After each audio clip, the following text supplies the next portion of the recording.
Saludos queridos hermanos, que la alegría y la paz de Jesús resucitado los acompañen donde quiera que se encuentren. Es un verdadero gusto poderles saludar a través de estos medios y poder dar inicio a un nuevo momento de formación.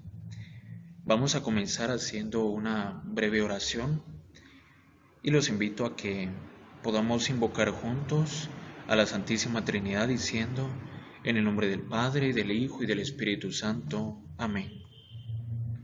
Ven Espíritu Santo, llena los corazones de tus fieles y enciende en ellos el fuego de tu amor. Envía, Señor, tu Espíritu y todo será creado, y renovarás la faz de la tierra. Oh Espíritu Santo, amor del Padre y del Hijo, inspírame siempre lo que debo pensar, lo que debo decir, cómo debo decirlo, lo que debo callar, cómo debo actuar, lo que debo hacer para gloria de Dios, bien de las almas y mi propia santificación. Espíritu Santo, dame agudeza para entender, capacidad para retener, método y facultad para aprender, sutileza para interpretar, gracia y eficacia para hablar. Dame acierto al empezar, dirección al progresar y perfección al acabar. Amén. En el nombre del Padre, del Hijo y del Espíritu Santo. Amén. Muy bien. Qué alegría poder iniciar el día de hoy con nuestro primer tema del nuevo curso sobre antropología. El folleto literalmente se titula Manual de Antropología. Como ustedes ya habrán podido escuchar en la introducción, la antropología va a tratar de inmiscuirse en la realidad del hombre. Por eso es la ciencia que estudia al hombre como un ser integral, es decir, en relación con la cultura, en relación con la sociedad, en relación con la naturaleza. De ahí su nombre griego, anthropos logos, es decir, el estudio del hombre. Sin embargo, al iniciar con este curso, no está de más precisar en el sentido en el que tratamos de abordar esta ciencia. Ya no será de una manera general, por decirlo de alguna manera. Por eso al término antropología le vamos a agregar el de teológica, porque se trata de lo que el hombre es en relación a Dios. Aunque a lo largo de los temas nos daremos cuenta de que hay temas sociales, políticos, psicológicos e incluso hasta económicos de fondo. La visión del hombre que se nos presenta, como ya lo hemos dicho, es lo que somos en realidad a la luz de Jesucristo. Jesucristo es imagen visible del Dios invisible. Jesucristo es el revelador del Padre. Este enigma, este misterio del hombre, lo vemos ya resuelto en el numeral 22 de la Constitución Gaudium et Spes, que es la cuarta constitución del Concilio Ecuménico Vaticano II. En su traducción al español sería los gozos y las esperanzas, Gaudium et Spes, y lo podemos ver en la portada del folleto. Y dice: el misterio del hombre solo se esclarece, se aclara en el misterio de Cristo, del Verbo encarnado. Es decir, que las incógnitas existenciales más profundas del hombre, las inquietudes que aparentemente son insondables, las inquietudes que le aturden, son aclaradas a la luz del acontecimiento de Cristo. Por eso, para los que tengan el documento ahí a la mano, si quieren pueden ponerle pausa al video y buscar el documento, ya sea en físico o en PDF, Gaudium et Spes. El numeral 22 continuará diciendo que Cristo, el nuevo Adán, manifiesta plenamente el hombre al propio hombre y le descubre la sublimidad de su vocación. Vocación entendida acá como seres que tendemos a la trascendencia, es decir, seres que tienen sed de lo divino, sed de Dios, no como una vocación específica, vocación al sacerdocio, al matrimonio, a la vida de soltería, sino como una vocación del hombre hacia la trascendencia. A este propósito, Pues bueno, viene a mi mente la frase de San Agustín: nos hiciste para ti, Señor, y nuestro corazón anda inquieto hasta que descanse en ti, porque en realidad es Dios nuestro origen y nuestra meta. El tema de hoy se titula El hombre en la creación. Nuestra historia comienza con la creación, primer gesto de amor que Dios irá prodigando en adelante, un amor que da el ser al mundo, no como fruto de la casualidad, sino de la libertad, y por ello será el escenario de un diálogo de libertades.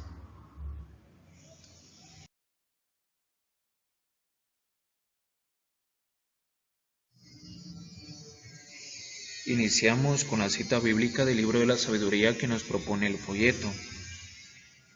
Amas a todos los seres, y nada de lo que hiciste aborreces, pues si algo odiases no lo habrías hecho. ¿Y cómo habría permanecido algo si no hubieses querido? ¿Cómo se habría conservado lo que no hubieses llamado? Mas tú, con todas las cosas eres indulgente, porque todo es tuyo, Señor, que amas la vida.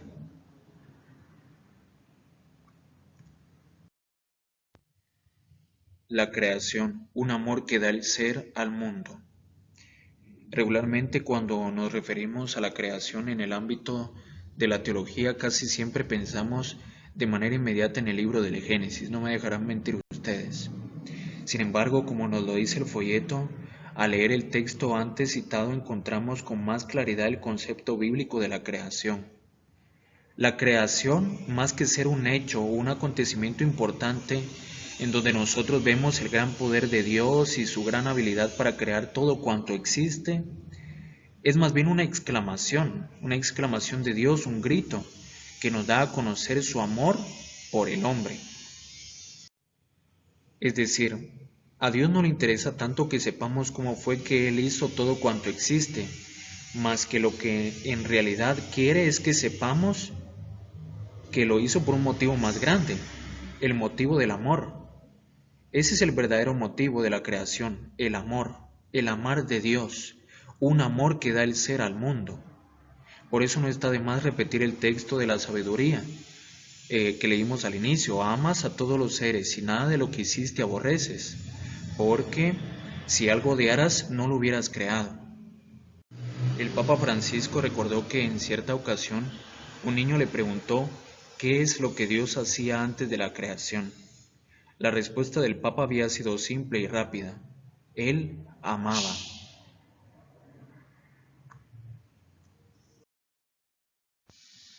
¿Por qué Dios creó el mundo? De la respuesta del Papa a aquel niño nacería otra pregunta: ¿por qué entonces Dios creó el mundo? El pontífice respondió con rapidez: simplemente para compartir su plenitud, para tener a alguien a quien dar y con el cual compartir su plenitud. Podríamos decir que a Dios no le gusta la soledad. Es siempre un Dios en comunidad, y esto lo vemos y se pone de manifiesto en el misterio de la Trinidad. Un Dios en tres personas distintas, nos lo narra el prólogo de San Juan, un Dios que vive desde siempre y para siempre en comunidad, Padre, Hijo y Espíritu Santo. Pero Dios quiere hacer al hombre partícipe de esta comunidad divina, por eso le comparte el don de su plenitud. Entonces, si nos preguntan por qué Dios creó el mundo, podríamos responder como lo hizo el Papa: simplemente porque Dios quiso compartir su plenitud contigo y conmigo. Esa es la respuesta simple. Dios quiso compartir su plenitud. ¿Cuál es el origen de todo lo creado? Si hablamos de creación, es imposible no hablar de creador. La creación nos remite siempre a un creador. El Catecismo de la Iglesia Católica afirma en el numeral 279 que en el principio Dios creó el cielo y la tierra. Con estas palabras solemnes comienza la Sagrada Escritura. Esta es una afirmación que nos hace ver que antes de la creación hubo un artífice, ¿sí? El mismo credo comienza reforzando esta premisa, confesando a Dios como el creador del cielo y de la tierra, de todo lo visible y lo invisible.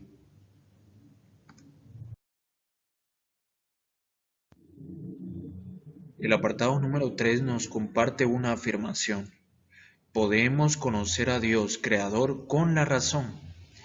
El numeral 6 de la Dei Verbum, que también es un documento del Concilio Vaticano II, afirma que Dios, principio y fin de todas las cosas, puede ser conocido con seguridad por la luz natural de la razón humana, partiendo de las criaturas. Es decir, que alguien que jamás pudo haber escuchado algo sobre Dios y su plan de salvación, pudo haber conocido a Dios por el contacto con la naturaleza. Por eso dice que se puede conocer a Dios partiendo de las criaturas. A este propósito podríamos preguntarnos si los mayas antes de la colonia en realidad conocieron a Dios. Bueno, no solo los mayas, sino todos los nativos de América. Y podríamos decir que probablemente sí, porque recordemos que aunque no conocían nada de la doctrina, ni del Dios de Israel y mucho menos de Cristo, eran naturalistas. Tenían ellos un contacto directo con la naturaleza y es posible que le hayan conocido por la creación, partiendo de la creación. A esto la Iglesia le llamará la revelación natural. El concilio continúa diciendo, hay que atribuir a su revelación el que todo lo divino que por su naturaleza no sea inaccesible a la razón humana, lo puedan conocer todos fácilmente, con certeza y sin error alguno, incluso en la condición presente del género humano. Dicho de otra manera, podemos conocer a Dios sin margen de error por medio de la creación, aún en nuestra condición de seres humanos y aún siendo nosotros portadores del pecado. Todo esto en virtud de la redención de su Hijo. Pero bueno, eso ya es otro tema. Sin embargo, este conocimiento puede ser oscurecido y desfigurado por el error. La fe nos ayuda a confirmar y esclarecer la razón para alcanzar la justa inteligencia de la verdad. La fe es la que nos hace comprender que el mundo ha sido formado por la palabra de Dios, de modo que lo invisible proviene de lo invisible.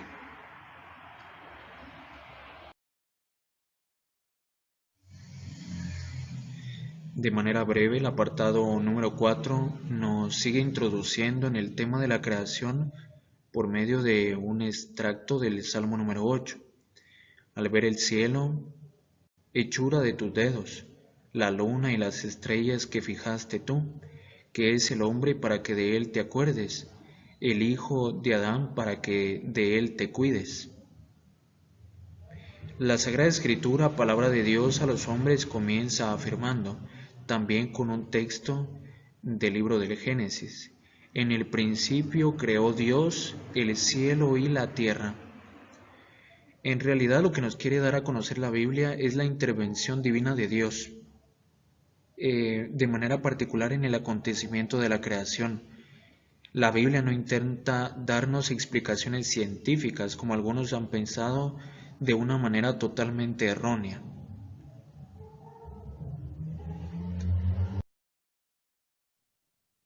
El misterio de la creación. Cómo Dios procedió en la obra de la creación es un misterio escondido para la ciencia y para la fe. La manera en la que Dios hizo todo cuanto existe sigue siendo un misterio. El libro del Génesis nos muestra una imagen bastante creativa. Ya ustedes habrán podido leer el capítulo 1 del Génesis. Pero esto lo hace para darnos a conocer que Dios es el creador. Pero de ninguna manera el Génesis nos responde a la gran incógnita de los hombres, a la gran incógnita de los orígenes científicos del universo, de los orígenes del hombre. Aquí lo importante es aceptar que fue Dios el que actuó en un primer momento y que su acción creadora dio origen a una serie de procesos que desconocemos. A este propósito de los procesos, la ciencia nos propone algunos. Creo que son teorías que ustedes ya habrán escuchado. En primer lugar está la teoría del Big Bang.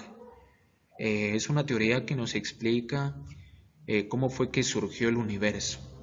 También ustedes conocerán la teoría de la evolución de Charles Darwin, que regularmente lo aprendemos en la primaria, en los cursos de ciencias naturales, y que nos da una posible visión de cómo fue que el hombre tuvo una evolución hasta llegar al Homo sapiens, el hombre tal y como lo conocemos hoy día.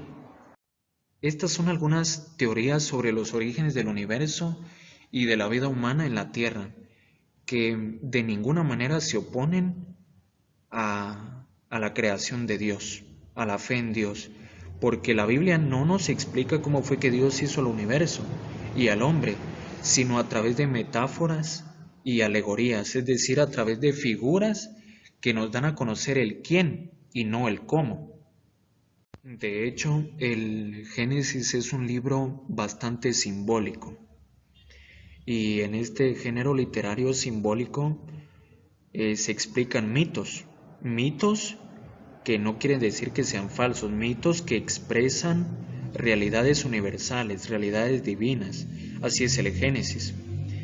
Tiene un sentido mitológico, y este sentido mitológico es entendido como una explicación del origen del mundo, del origen del universo, pero desde la perspectiva de Dios, de la intervención de Dios en la historia de la salvación. El Génesis explica, como ya lo hemos dicho, con imágenes, con alegorías, con metáforas, pero nos tiene que quedar bien claro que cuenta a través de estas imágenes verdades eternas. Pudimos nosotros toparnos en los primeros capítulos del Génesis con la realidad, con la verdad del hombre hecho de barro, un hombre débil, un hombre con miserias en la vida, un hombre con alma espiritual, por el soplo de Dios. Entonces podríamos decir que no podemos devaluar estas teorías científicas, porque en el misterio de la creación es posible considerar que Dios se valió de estos procesos naturales para formar el universo y también para formarnos a nosotros los hombres, tal y como hoy nos vemos, como nos conocemos. Entonces, cuando nosotros aceptamos la verdad de la creación, cuando aceptamos que Dios fue el que tuvo una intervención especial en el tema de la creación, aceptamos también algunas otras verdades. En primer lugar, aceptamos que Dios creó el mundo y que nos creó a nosotros por un acto libre de su voluntad, que hizo participar a sus criaturas de su ser, de su bondad y de su amor. Otra verdad que aceptamos es que crear significa hacer de la nada. Cuando Dios creó el mundo no necesitó nada para hacerlo y tampoco ayuda de nadie.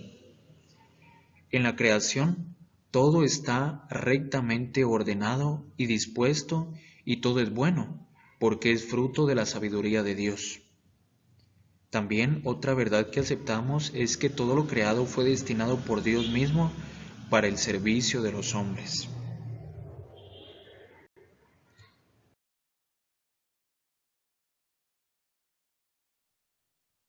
La creación entera, es decir, nosotros, que somos criaturas de Dios, tenemos como misión fundamental dar gloria a Dios, que se manifiesta y que comunica su bondad, su bienaventuranza y su perfección.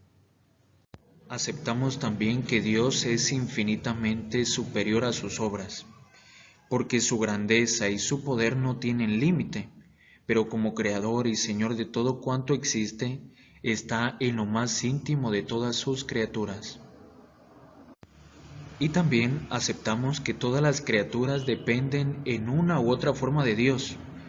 Dios es el que mantiene en su ser a todas sus criaturas y las lleva a su feliz término.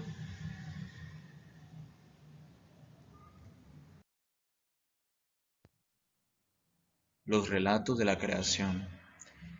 Recordemos que nuestro objeto de estudio sigue siendo el hombre. Desde la antropología teológica vemos al hombre desde su relación con Dios, desde su relación con la divinidad, desde su sed de trascendencia. Muy bien, en todas las culturas se encuentran relatos de la creación, En Guatemala tenemos el libro del Popol Vuh. En la primera página expresa el momento de la creación. Creo yo que es en primaria o en secundaria cuando nos dejan como tarea leer el libro del Popol Vuh, realizar alguna síntesis, algún análisis y bueno, al leer el texto nos damos cuenta que la creación desde la cosmogonía maya surge a partir de la necesidad de los dioses. Los dioses tienen necesidad de alguien que les rinda culto, tienen necesidad de alguien que pueda hacer sacrificios, y los dioses se dan cuenta que habían creado todo cuanto existe, pero necesitaban a alguien que tuviera conciencia, alguien que fuera capaz de darse cuenta de que hay alguien mayor, alguien que le ha creado. Entonces los dioses deciden emprender la aventura de crear al hombre. Empiezan una serie de intentos, una serie de pruebas en vistas a realizar al hombre perfecto. El primer intento de hombre que hacen los dioses lo hacen a partir del barro, pero se llevan una gran desilusión porque el hombre de barro no tenía consistencia. Cuando llovía, ellos veían que el hombre se deshacía. Además, era un hombre incapaz de reproducirse, por lo que decidieron descartarlo y destruirlo prácticamente y realizar a un hombre que en realidad fuera consistente, un hombre sólido. Es así como emprenden la nueva tarea, el nuevo intento de realizar al hombre de madera. Ellos creyeron que la cosa iba a mejorar, pero en realidad no fue así. Vieron que al inicio el hombre de madera pues se mantenía en pie, era un hombre que era bastante sólido, pero era un hombre sin alma, era tan sólido que no tenía sentimientos, era un hombre sin alma, un hombre que no tenía memoria y era incapaz de Dios, no era capaz de darse cuenta del don de la divinidad, era incapaz de darse cuenta de que había un Dios que lo había creado, y lo que más les molestaba a los dioses y los hacía enfurecer es que este hombre no podía rendirle culto, no podía rendirle sacrificios y no podía agradecer por el don grande de la creación. Por eso los dioses molestos deciden destruir al hombre de madera, un hombre sólido pero sin sentimientos, sin memoria. Después de todos los fracasos que tuvieron los dioses, cambiaron la estrategia y trataron de utilizar como punto de partida la más preciada de sus creaciones. ¿Cuál era la más preciada de sus creaciones? Pues era el maíz, una materia bastante fértil que los alimentaba y que era una materia hermosa. Ellos dijeron, bueno, si hacemos al hombre de maíz, va a ser un hombre consistente. Sucede que con el maíz empiezan a moldear ellos la figura del hombre, y con el maíz rojo hacen su sangre. Para los dioses esta fue la versión que más les satisfizo y con la que ellos verdaderamente se sintieron contentos, porque vieron que el hombre de maíz era un hombre con sentimientos, un hombre capax Dei, un hombre capaz de Dios, un hombre que se percataba de su ser creatural, un hombre que podía también rendir culto, que podía rendir sacrificios a los dioses. La Sagrada Escritura nos presenta el texto de la creación en sus dos primeros capítulos. Hemos dado la visión desde la cultura maya, la cosmogonía, esa manera de ver el mundo, de ver la creación, de ver al hombre desde el pensamiento maya. Pero también la Biblia nos presenta la visión de los hebreos, del mundo de aquel entonces, de cómo ellos concebían la creación, ¿sí? Recordemos también que el Génesis es un libro simbólico, es decir, que cuenta la naturaleza de las cosas, cuenta la naturaleza del hombre, pero lo cuenta como un relato en imágenes, para que el hombre pueda hacerse una mejor idea de cómo fue que Dios creó el universo y en este caso de cómo fue que Dios creó al hombre. El libro del Génesis nos presenta dos relatos de la creación. El primer relato de la creación, tomado del capítulo 1 del Génesis, versículos del 1 al 2 y el versículo 4 en su primera parte. Desde la antropología teológica, el anthropos, es decir, el hombre, es la cima del universo. Es un hombre que es imagen de Dios, refleja algo de Dios. Es un hombre dotado de una dignidad especial. No solo eso, sino que es un hombre fecundo, un hombre que se puede reproducir y que a su vez puede transmitir la imagen de Dios. Es un hombre también que está llamado a dominar la tierra. De aquí nos es posible identificar cómo Dios va creando todas las cosas en orden y al final crea al ser humano, crea al hombre como diciendo el hombre es la cima del universo, es la creación predilecta, es la creación culmen, la que va a dominar la tierra. El segundo relato de la creación tomado del capítulo 2 nos muestra también que el hombre es la cabeza del mundo creado, pero también vemos que el hombre participa de la materia del mundo, el hombre es creado a partir de la materia, a la vez que es un hombre material, participa del ser espiritual de Dios, porque a partir del aliento divino, él toma conciencia, es un ser espiritual, un ser con alma, que está llamado igualmente a dominar la tierra. Bueno, si nosotros estudiamos a fondo estos dos relatos de la creación, estos relatos que nos presenta el Génesis y realizamos algún cuadro comparativo, nos daremos cuenta de manera inmediata de que las narraciones van a diferir, no solo en el contenido, sino también en la narración. ¿Qué sucede? La redacción de estos textos difieren porque la estructura, el diseño literario va a ser distinto. Sin embargo, esto no quiere decir que sean textos que se contradigan. Lo que en realidad nos muestran y lo que en realidad importa es que los dos contienen el mismo mensaje. Eso es lo que en realidad importa. Los dos relatos de la creación contienen el mismo mensaje de fondo. El mensaje de que Dios crea por amor y crea para hacer partícipe al hombre de todo lo que Él ha creado, de la riqueza de cuanto Él ha creado. Además de la verdad del amor de Dios que se nos da a conocer por medio de los relatos de la creación, también podemos ver nosotros otras realidades expuestas en estas narraciones. Entre estas narraciones expuestas vemos que Dios es único, no hay otro, Él es el creador. En el mundo pagano, nos comparte el folleto, se hablaba también de un Dios bueno y de un Dios malo, de un Dios que había creado la luz y las cosas buenas y el malo que había creado las tinieblas y había creado todo lo malo. Este pensamiento, esta creencia la difundió una secta del siglo III después de Cristo. Y en realidad fue tan fuerte el pensamiento que hasta San Agustín fue un adepto de la religión maniquea. Así se les llamaba, la religión de los maniqueístas. ¿Cuál era el punto fundamental de esta religión?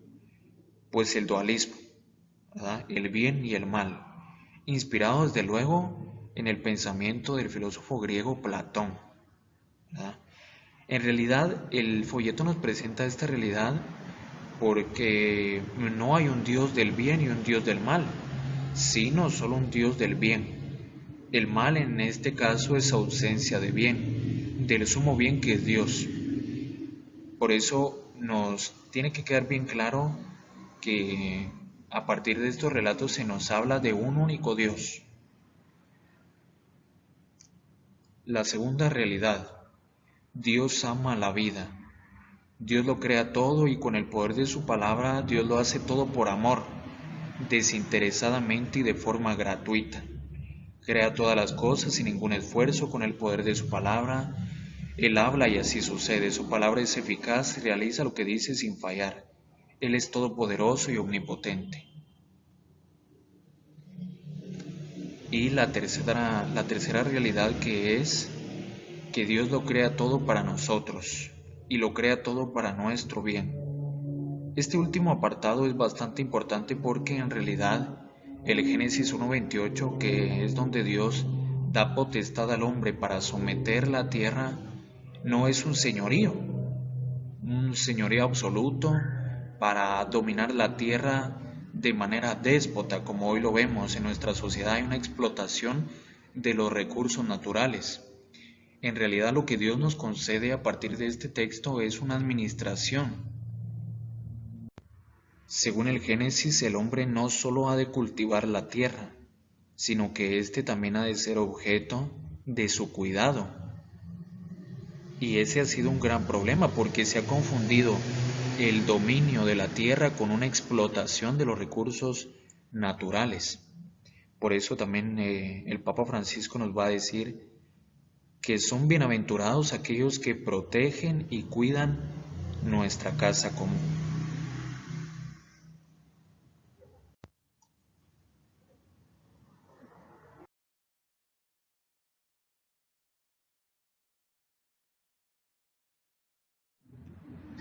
Pues muchas gracias, queridos hermanos.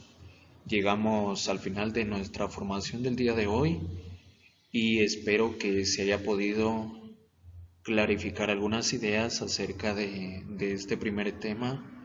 A través del WhatsApp voy a estar enviando algunas preguntas para la reflexión con base en el aprendizaje que hemos tenido el día de hoy. Culminamos invocando a María diciendo: Dios te salve María, llena eres de gracia, el Señor es contigo, bendita eres entre todas las mujeres, y bendito es el fruto de tu vientre Jesús. Santa María, Madre de Dios, ruega por nosotros pecadores, ahora y en la hora de nuestra muerte. Amén. En el nombre del Padre, del Hijo y del Espíritu Santo. Amén.